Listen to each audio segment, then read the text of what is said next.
If you could design your own phone, what would you want in it?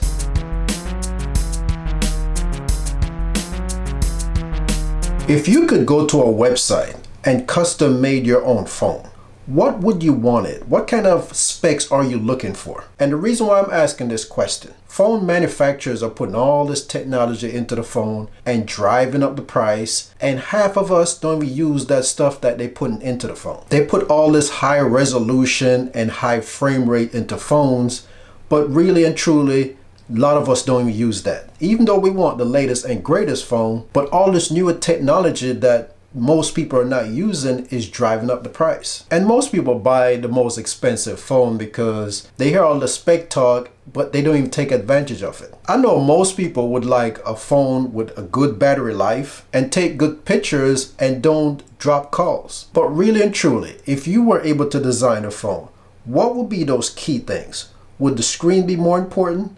Will the sound be more important? But really and truly, what are you looking for in a phone? If there was a website that let you customize 5 specs of the phone, what would be the most important 5 things in that phone that you would like to see? Now for me, here are my specs that I would like into a phone. I would like to have a good processor because I don't like devices that take forever to do things. Have enough built-in memory so I don't have to worry about running out of space. And a decent camera to take good pictures. It doesn't have to be super great because I use my professional cameras to take pictures anyway. And then I need fast charging. I want that phone to charge as fast as possible. And last but not least, a headphone jack. I like my phone to have that option so I can go wired or wireless, because I might have some song on my phone that I want to play through my mixer, so I would need the phone to be wired to my mixer because I can't do that wirelessly. So those would be my top 5 items right there.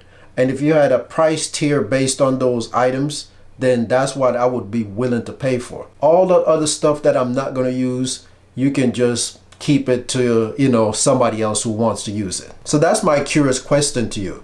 What's important in the phone for you that you are willing to pay for, and just cut out all that other fluff? So if you're willing to participate, go and leave it in the comment section because I'd love to hear your feedback. And one last question before I go. What will be the ideal price that you're willing to pay for your own custom made phone? So go ahead and leave your comments down below. Thanks for taking the time for watching this video. Have a good one, and I'll see you next time.